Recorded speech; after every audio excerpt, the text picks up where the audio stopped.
Hello everyone, this is Soni Sharma. Welcome to my channel Advait. Today we are going to see in chapter 4 multiplication and division few properties and rules of multiplication. So let's see. The first property is multiplicative property of 1. What is this property? It says that if we multiply any number by 1, we are going to get the same number.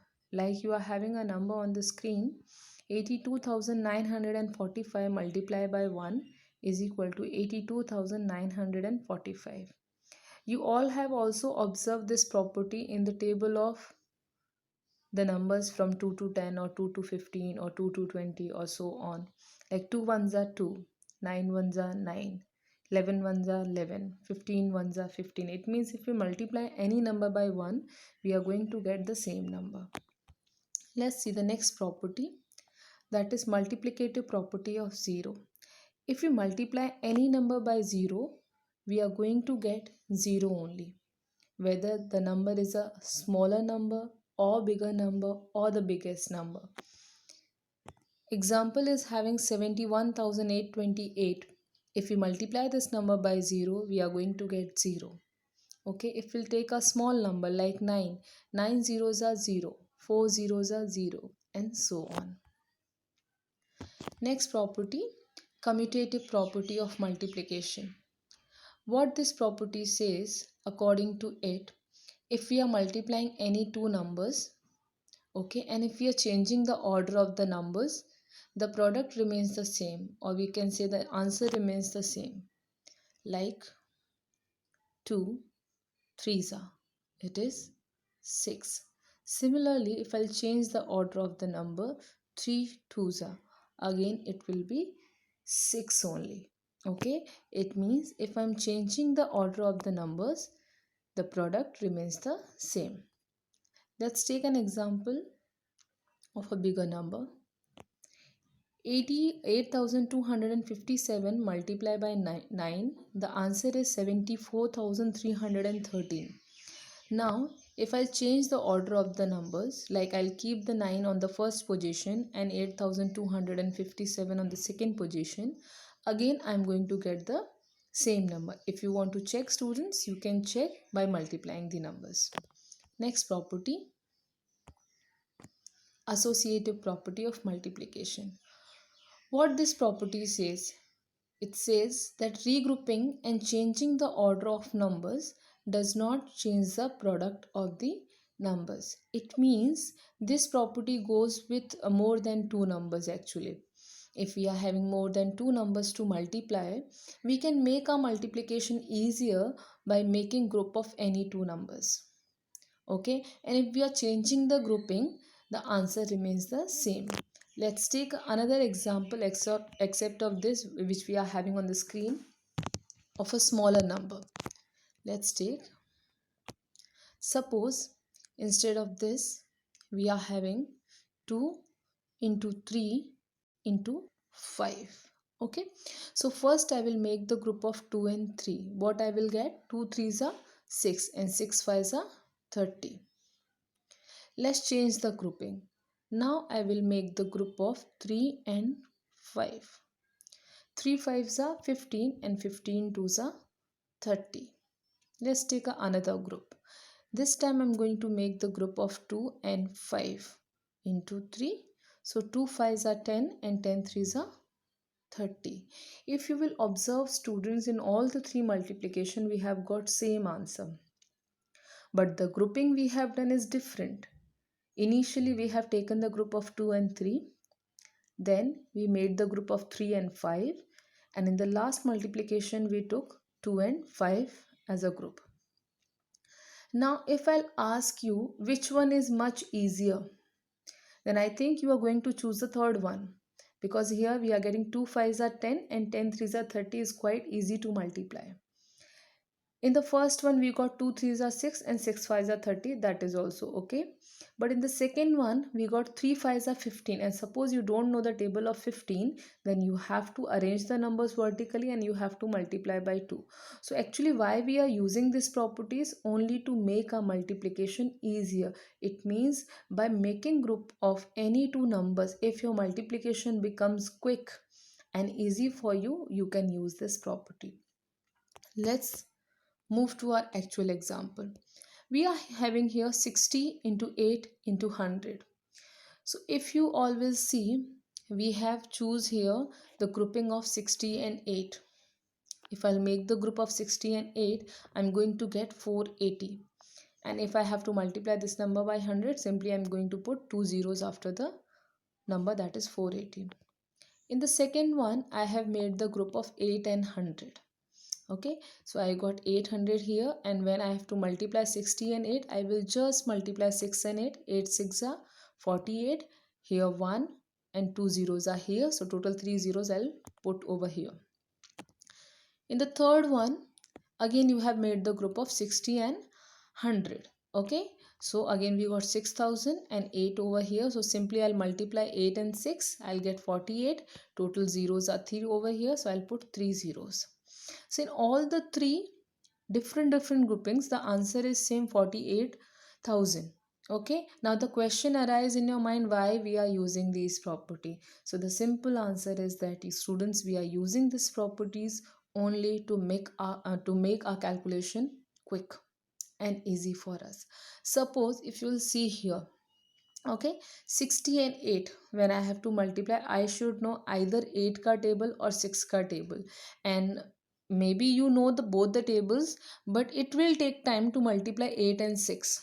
Okay, but if you are making group of 8 and 100, then what will happen? 8 ones are 8, or simply you have learned the multiplication of 10, 100 and 1000. If we have to multiply any number by 10, 100 or 1000, then what we do, we just copy the number, and how many zeros are there, we put that zero. So we have multiplied 6 and 8. Now you will say that here also, ma'am, 6 and 8 we have to multiply, and here also at last we have to multiply 6 and 8. Your answer is right. Whatever you are saying, that is correct, but the condition is not same always. Okay, here it is coming same, but it is not same always. If I will talk about myself, either I will go for the second grouping or the third grouping.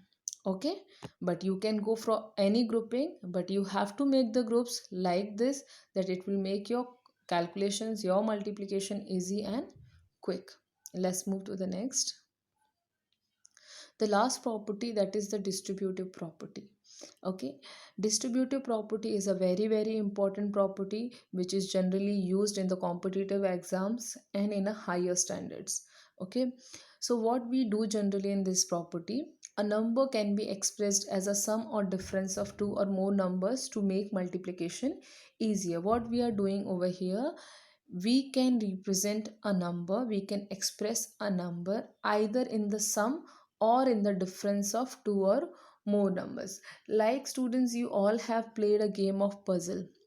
In puzzle, what we do, we move round and round, and we directly don't talk about the thing. Like if I have to ask you a number which is less than 10. Okay, if my question is a number which is less than 10, but you will get if you will subtract 5 from 10. It means 10 minus 5, about which number I am talking about? 5 only. But I didn't said straight. How I have represented my 5? 10 minus 5.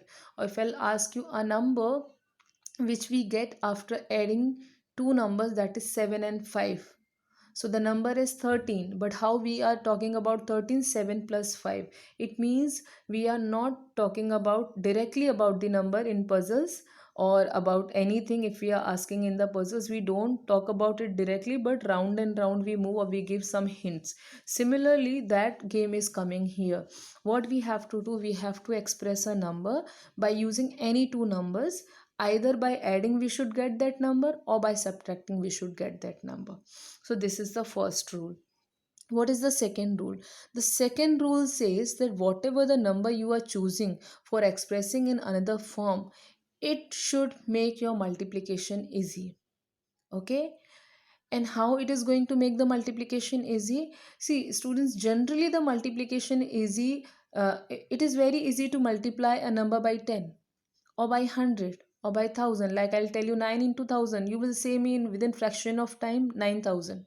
But if I'll tell you 9 into 6, you have to read the table. Then you will tell me 9 6 are 54. So, what we have to do here, we have to choose a number which we can express in another form by adding or subtracting, but it should either have 10, 100 or 1000. Like in the example we are having here 281 and 95. If I'm talking about 281, how I can express it? I can write as 200 plus 80 plus 1. Sorry, 1 minute. Plus 1, just a minute, students. Yeah, plus 1. Or how we can write it? 300 minus how much? It will be, I think, 19, right? Yes. Okay. But is any of the arrangement is having 10, 100 or 1000? They are having either 200 or 300. We don't need multiples of 10, 100 and 1000. We need actual 10 or 100 or 1000. But here if I'm talking about 95, I can express 95, just a minute. I can express 95 as 100 minus 5, and this is going to make my multiplication easy for me and quick. Okay, see, it is very easy for me to multiply 281 by 100 and 281 by 5. Now there is a confusion in writing the second step, this step. Okay, so just keep in your mind, students, for this step, like this 281 is having happy birthday, and both the numbers which are inside the bracket are friends of 281. So 281 has to give chocolate to 100 also and to 5 also. But when he is giving the chocolate, it should be closed inside the bracket. Otherwise, someone will take the chocolate and run away. Okay, so 281 will first go to 100. It will give chocolate to 100. So put it inside the bracket. Then minus ka sign, because inside the bracket minus ka sign, no? So that's why minus ka sign here also. Understood? Why we are putting minus ka sign here? Because here also we are having minus ka sign. Then 281 will go to 5 to give chocolate. So 281 has reached 5 and the bracket should be closed. Otherwise someone will come and snatch the chocolate and it will run away. Okay, now 281 into 100, how I can multiply? It's very easy. I will just copy the number and 2 zeros I'm going to copy, and here I have to do the multiplication. 281 by 5, but it is quite easy to multiply, no? We can multiply it easily and we'll get 1405. Then you have to just subtract from 28,100 1405 and you will get your answer. See, students, you will tell now that I can multiply 281 also by 95 and I will get my answer. Yes, you will get your answer, students, but it is going to take much time as compared to this whole work. Why you are thinking so? Because this method is new for you, but as you will familiar to this, you are going to choose this only for the multiplication, and this works superbly with very big numbers. Suppose 281 is multiplied by 9999. Suppose this number is there, then is it easy for you to multiply? Like 3 digit by 2 digit multiplication will be easy for you, but 3 digit multiply by 4 digit or 4 digit number multiply by 3 digit number, is it easy for you? No, it is going to be very difficult for you and it is going to take 2 to 3 minutes or maybe 4 minutes time. But if you will express here 9999 as 10,000 minus 1, It is going to be very easy for you. 281, first multiply by this number, you are going to get 281, and after that 4 zeros minus 281. Just do the subtraction, you will get the answer. Why you are thinking it's big? Because we are here seeing four steps, but there are shortcut also, no students. In the notebook you have to follow all the steps, but during exam steps are not required, your answer is required. Okay, so no need to write all these things. You know that 281 should be multiplied by 100 also and by 5 also. So during the exam, during the competitive exams, or when it's a MCQ type exam, any exam, you can directly write no 281 multiplied by 10,000, this number, then 281 ones are 281. Just do the subtraction, you will get your answer.